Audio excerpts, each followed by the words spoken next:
전주 성매매 집결지인 선미촌이 문화예술촌으로 변모해가고 있습니다. 하지만 성매매는 여전하고 성매매 여성들이 다른 곳으로 옮겨가는 풍선 효과도 나타나고 있습니다. 정의당 심상정 대선 후보가 전북을 찾아 선거 유세를 펼쳤습니다. 심 후보는 될 사람 몰아주기를 견지하며 지지를 호소했습니다.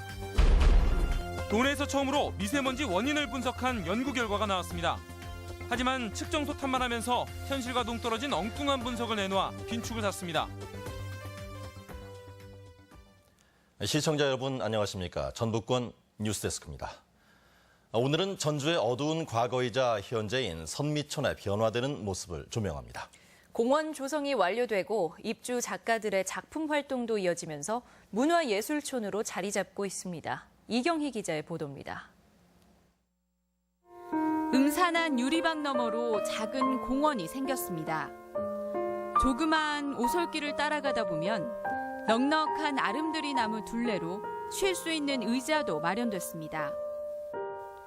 허술한 미닫이 문에 다닥다닥 붙은 좁은 방은 집장촌의 오랜 흔적을 고스란히 품고 있습니다. 인권이 유린된 아픈 공간이지만 허물지 않고 기억의 공간으로 남겨뒀습니다. 많이 깨끗해지고 훨씬 예전보다는 공원이 생김으로 인해서 없어질 수 있는 확률이 높아진 것 같아요. 대표적인 전주 성매매 집결지인 선미촌이 문화공간으로 변신하고 있습니다. 공원 2곳이 완성됐고 시가 매입한 업소에는 다음 달부터 예술가들이 거주하며 창작 활동을 벌이고 결과물도 전시할 예정입니다. 강제 퇴출이 아닌 예술 활동을 통해 선미촌 스스로의 변화를 이끌어내는 겁니다. 실제 재생 계획을 세운 지 2년 만에 성매매 업소의 수는 절반가량 줄었습니다. 인권, 문화, 예술을 통한 점진적 정비를 해서 지역 주민이나 시민들이 찾을 수 있는 문화예술을 이식하며 점진적인 변화를 택한 선미촌의 달라질 모습에 시민들의 기대감이 높아지고 있습니다. MBC 뉴스 이경입니다. 보신 것처럼 선미촌의 변화는 분명하지만 아직 갈 길은 멀어 보입니다. 여성들이 다른 곳으로 이동하는 이른바 풍선 효과도 나타나고 있어 보다 종합적인 대책이 필요하다는 지적입니다. 박연선 기자입니다. 시청을 마주한 선미촌 골목길. 붉은 불빛을 밝히는 밤이면 여전히 불법 성매매가 이루어지고 있습니다. 여기 와. 나 진짜 기다려봐야죠. 서비스 좋아 여기 와. 같은 시각 남부시장 인근 또 다른 성매매 장소인 선화촌도 상황은 마찬가지입니다. 업주들은 도심 재생 이후 선미촌 여성들이 이곳으로 흘러들어오고 있다고 귀띔합니다. 요즘 선미촌에서 안 나와요? 선미촌 안 나가냐고? 네. 왔다 가도 가고 있어요. 최근엔 원룸과 오피스텔 등 주택가까지 성매매가 파고들면서 도내 성매매 단속 건수는 지난해 1000여 건에 이르는 등 매년 늘고 있습니다. 시의 정책이 성매매 시장 축소보다는 단순한 이동에 그치거나 음성화되고 있는 겁니다. 전주시는 최근 성매매 여성의 자립을 돕기 위한 조례를 제정했습니다. 조례 제정으로 선미촌을 폐쇄 정비함에 있어서 성매매 피해자에 대하여 탈성매매 및 자활을 기대하고 있습니다. 하지만 해당 조례는 정부 협의를 거쳐야 해 예산 확보는커녕 실제 시행이 가능한지조차 모르는 상황입니다. 성매매 집결지의 재생이나 공원화도 중요하지만 성매매 자체를 줄이는 적극적인 정책 전환이 필요한 이유입니다. 전주시는 장기적으로 선화촌까지 정비해 나갈 방침이지만 실효성을 거두려면 좀 더 적극적인 행정이 요구되고 있습니다. MBC 뉴스 박연선입니다. 도의회가 군산조선소 회생 대책을 정부에 촉구했습니다. 전라북도의회는 현대중공업의 군산조선소 폐쇄가 가시화되고 있는데 정부가 대우조선에만 일감을 몰아주고 있다며 입장 변화를 촉구하는 결의문을 채택했습니다. 의회는 정부와 산업은행이 지역 불균형적인 유조선 배정 계획을 중단하고 대선 후보들도 군산조선소 살리기에 적극 나서줄 것을 요구했습니다.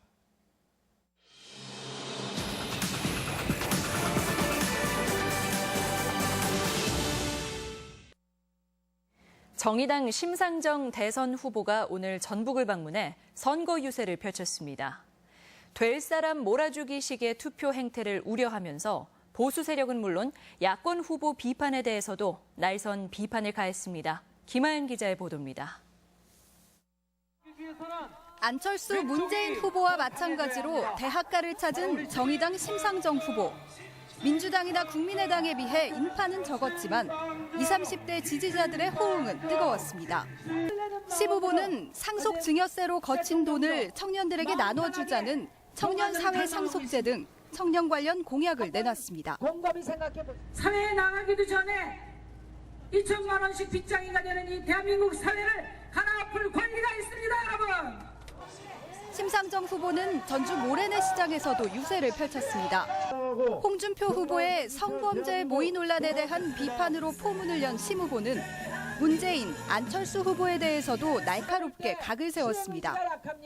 정책에 있어서 매사 도망갈 뒷문 하나 열어두고 말펀치만 세게 날리다가 결국은 새누리당 핑계대고 꼬랑지 내리고 그렇게 해왔어요.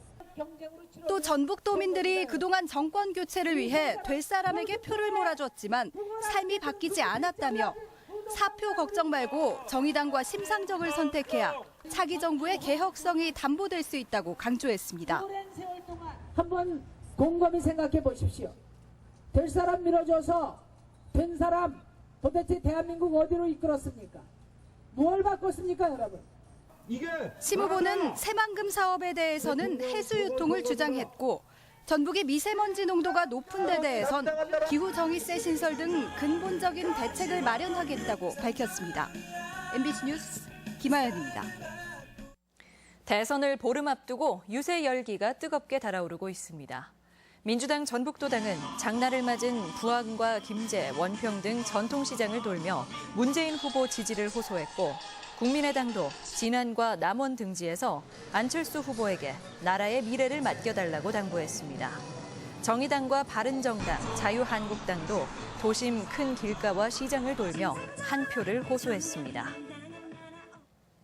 한반도 평화 실현과 남북관계 개선을 요구하는 전북도민 평화선언이 열렸습니다.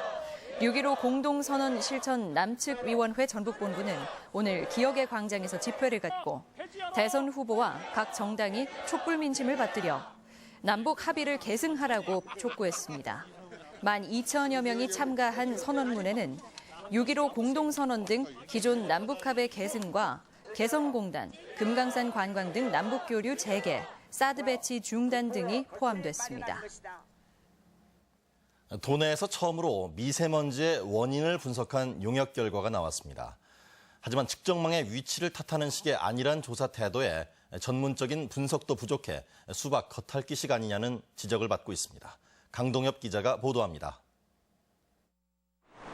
하늘을 온통 뿌옇게 만드는 미세먼지.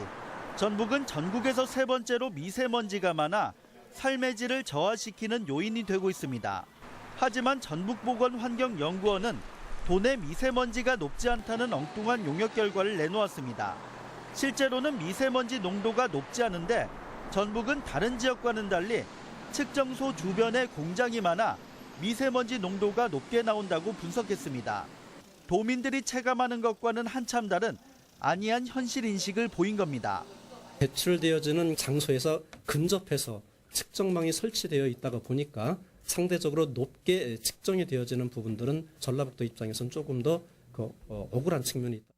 미세먼지의 원인으로는 70%가량은 중국발이고 나머지가 도내에서 만들어지는데 도내 요인은 공장이 절반을 차지했고 서부권의 낮은 지형적 특성과 밀집된 도로망 등이 꼽혔습니다. 하지만 미세먼지 요인이 기존에도 제기됐던 문제들이어서 용역이 기대치를 밑돌았다는 지적이 나왔습니다. 충청도의 화력발전소 등 다른 지역에서 유입되는 미세먼지 등에 대한 전문적인 분석 없이 측정소의 위치 탓만 하며 성급하게 결론을 내린 것이 아니냐는 겁니다. 서해안의 대규모 화력발전소 단지도 무시할 수 없기 때문에 단순하게 측정소의 위치 그리고 정체성 기류라고 보기에는 이 용역조사가 미흡했다라고. 문제가 지적되자 전북보건환경연구원은 예산과 시간이 부족했다며 정밀조사를 검토하겠다는 입장을 내놨습니다. MBC 뉴스 강동엽입니다. 서남대 인수협상 대상자인 서울시립대와 삼육대의 서남대 활성화 방안이 큰 차이를 보이고 있습니다.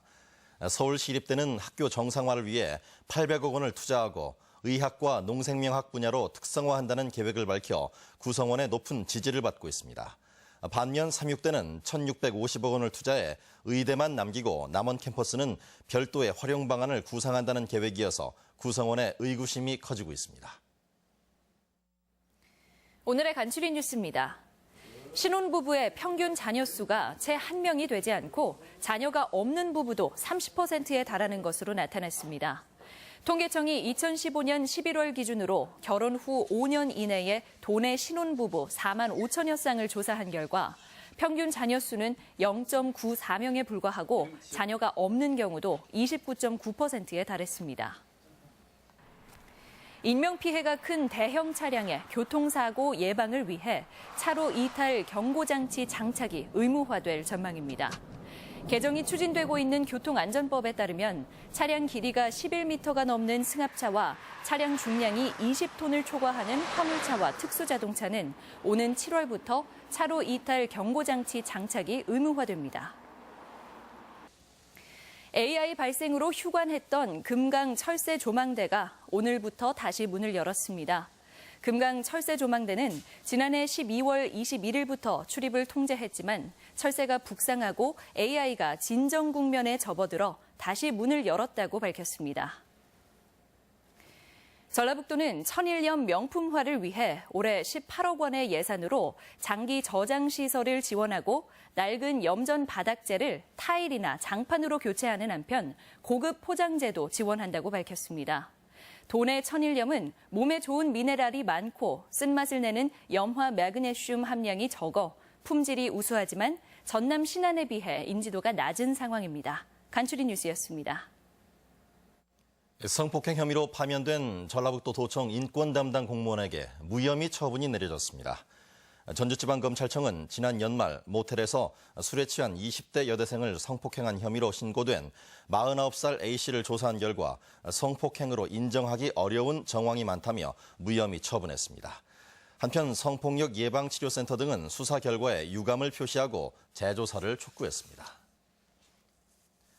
음주 단속경찰관을 매달고 달린 30대 운전자에게 구속영장이 신청됐습니다. 익산경찰서는 지난 21일 밤 익산시 부송동에서 음주 단속을 피해 경찰관을 매달고 달아나던 38살 이모 씨를 특수 공무집행 방해치상 혐의로 붙잡아 구속영장을 신청했습니다.